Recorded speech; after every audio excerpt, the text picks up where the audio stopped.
guys! Welcome to my vlog. Welcome po ulit sa aming bagong YouTube channel. It's me again, Miss Geraldine Villarasa.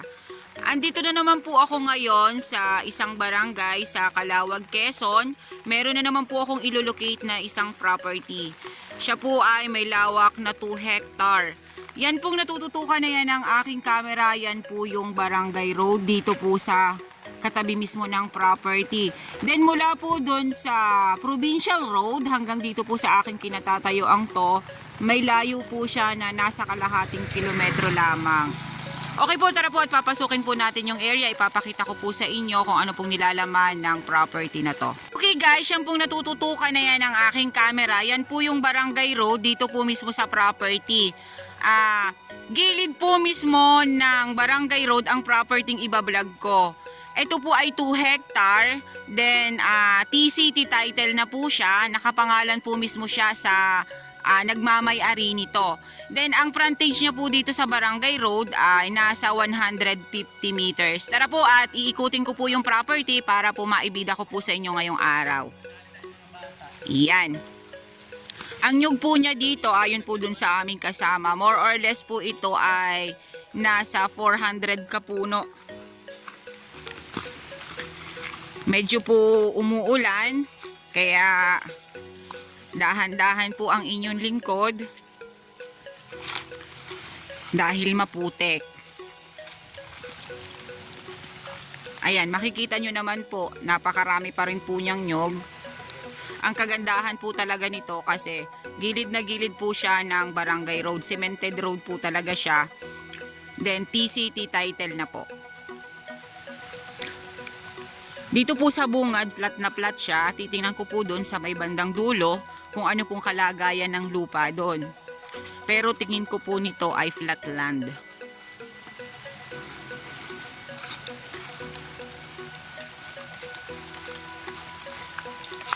Kahit maputik, iikutin po ng inyong lingkod. At kahit po umuulan. Ate, dito kayo pumunta. Naghahanap po ako ng fruit bearings, kung ano pong makikita kong fruit bearings dito sa area. Wala pa po akong nakikita. More on po sa kanya ay nyog.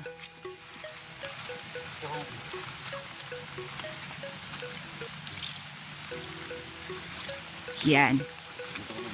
Last time ko po kasi, napuntahan ko na tong property na to. Pero hindi ko pa po siya nabablog. Nung ako po ay agent pa na yung po bang locator pa. Ito po kasi dati nasa kabuuan ng magkakapatid at magpipinsan. Ngayon po itransfer na po nila sa bawat nagmana. Kaya po malinis na malinis po ang titulo nito. Ito po ay may sapa sa gilid na hindi po talaga siya natutuyuan kahit po tag-init. Ayan po, yan po ang mga nyug niya. Mayroon pong mga takaran, meron naman pong medyo layugan at meron naman pong katamtaman.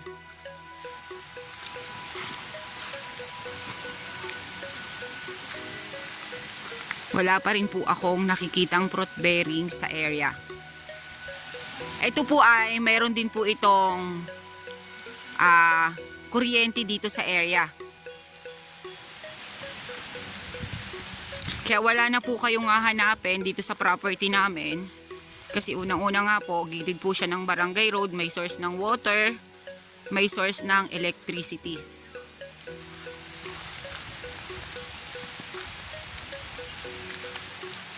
Saan yung ilog ate? Ay sapa. Okay po, tara po at pupuntahan po natin yung falls. Doon po muna tayo sa falls pupunta. Bago po doon tayo sa sapa.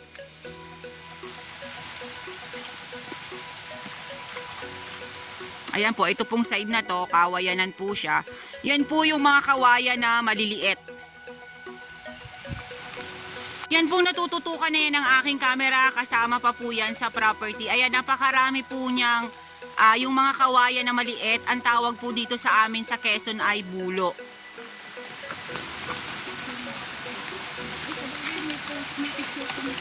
Naririnig ko na po yung lagaslas ng tubig.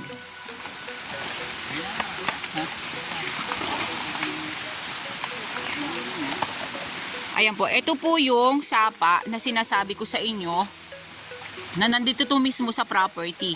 Then makikita nyo naman po na talagang may bukal dito sa area kasi ayan, may hose po siya ng tubig. Papunta po yan doon sa kabahayan. Ayan, napakalinaw po ng tubig, running water po siya.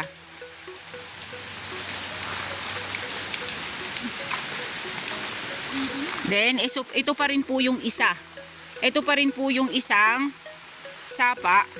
Bali, dalawa po siya sa loob ng property. Ayan, running water pa rin po itong isang side na to. Ito po yung papunta doon sa mini falls. Ayan po siya.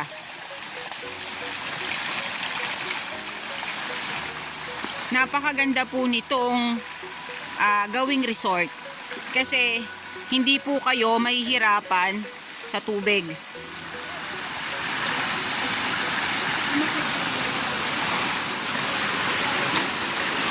Ayan, makikita naman po ninyo yung mga tubo. Yan po ay tubo ng tubig.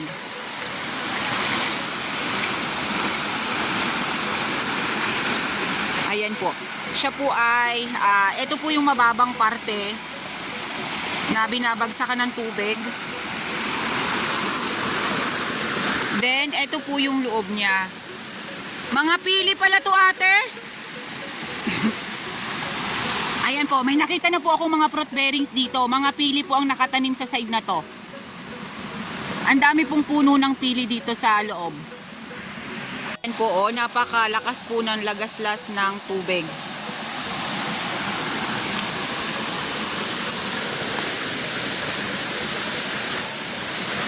Dito po kasi sa lugar na to, sa pinakang ano na po to ng Calawag. Boundaries na po ito ng Calawag at Ginyangan.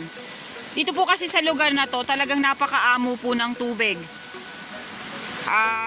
Ang source of water po dito ay hindi mahirap. Kasi nandito po sa Ginyangan ang lahat ng mga paliguan na magaganda na i-develop. Ayan, makikita pa rin po ninyo, may mga nyog pa rin po ng mga bagong tanim dito sa side na to. Then ayan.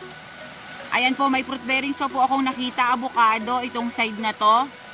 Then ito po yung mga kawayan na tinatawag po namin na bulo. Flatland pa rin po dito sa loob ng area na to. Ito po sa may gitna.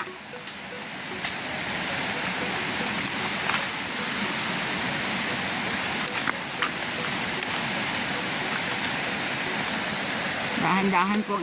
Hindi po ako makapag-dire-diretso ng salita kasi inaalalayan ko po yung sarili ko.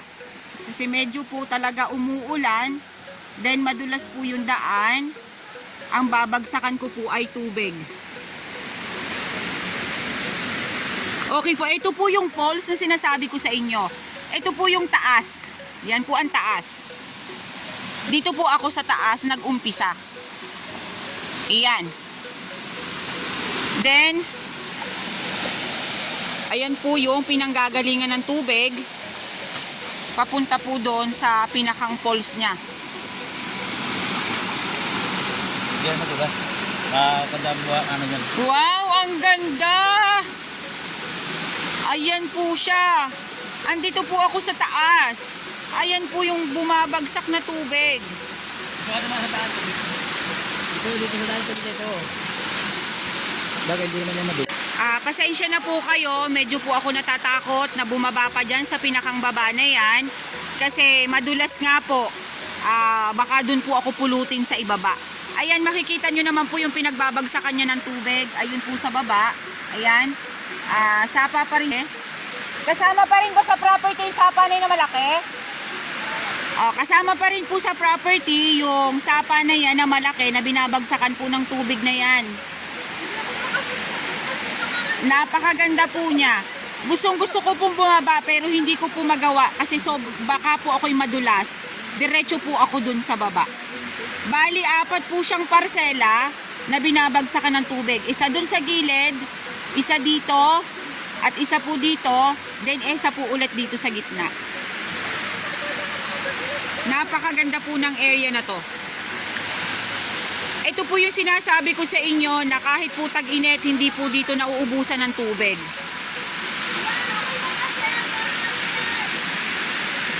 Ayan, dito po sa side na to, medyo po linisin. Kasi nga po, yon ito po yung pinakang dulo na ng property. Then yan, meron pa rin pong fruit bearings akong nakita. Ayan, meron pa rin pong santol. Ang ganda niya, oh.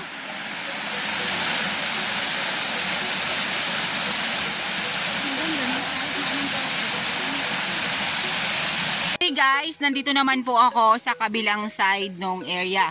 Natapos ko na pong videohan dun sa may poles kanina. Yan pa rin po, yung mga bulo pa rin po na kawayan. Then, ito naman po yung sapa na pinanggagalingan ng tubig. Ito po ay dikit dun sa kalsada mismo. Itong sapa na to. Ayan po siya. Then, yan pong mahoganihan na yan, kasama pa rin po yan sa property. Ayan po. Then, itong side na yan, may mga nyog pa rin po siya na maliliit na hindi pa po talaga namumulaklak. Kuya, anong tawag dyan? Naupo pa lang, di ba? Yan po yung mga nyog na naupo pa lang. Then, ayan po yung sapa na running water. Ayan po siya. Meron pa rin po diyang pole sa side na yan na maliit lang. Hindi po katulad nung kaninang binidyo ko na mataas. Napakaganda po nung area. Talagang saganang-sagana po siya sa tubig. Napakaganda po nitong resort.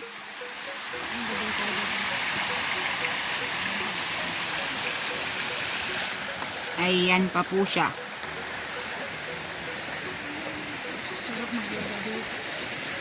Kahit araw-araw akong maglaba.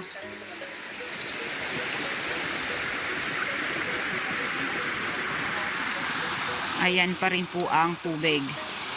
Yan pong kabilang side na yan po yung mahoganihan na dala pa rin ng property. Then yan pong naiikutan na yan ng aking camera, kasama pa rin po yan sa area. Then yan pong binabagsakan na yan ng tubig. Kasama pa rin po siya. Ayan, saganang-sagana po ang tubig dito sa areang to.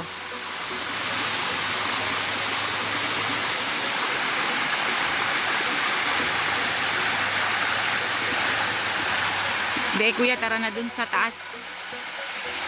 Ito po yung pinanggagalingan ng tubig. Galing po dun sa bukal, dun sa bundok. Then dyan po bumabagsak. Then diretso po yan dun sa loob ng property. Hindi po talaga to na uubusan ng tubig kahit po tag-init. Kasi naikot ko na po dati itong property na to. Yun nga pong kinikwento ko sa inyo kanina na isa po ako sa naging agent nito dati. Kaya ito pong property na to, wala po ditong pagtuyo ng tubig. Okay po, ito pa rin pong side na to, kasama pa rin po to sa area. Flatland po talaga yung property. Yan po, ang medyo lang po ay di dun nga po sa may falls. Pero yung kabuuan po ng area, flat na flat po talaga siya. Okay guys, sabihin nyo na po ang property namin. Dito po ito sa Calawag, Quezon. 2 hectare along Barangay Road. Mula po dun sa Provincial Road hanggang po dito sa property. Nasa kalahating kilometro po ang layo niya. Then cemented road na po ang dadaanan nyo. Then TCT title, nakapangalan po mismo siya sa nagbibenta. More or less po ay 400 kapuno ng nyog. May source of electricity. May source of water. At meron po siyang signal ng cellphone. Okay po, once again po ako po ulit ang inyong site locator, si Miss Geraldine Villarasa. Thank you po for watching!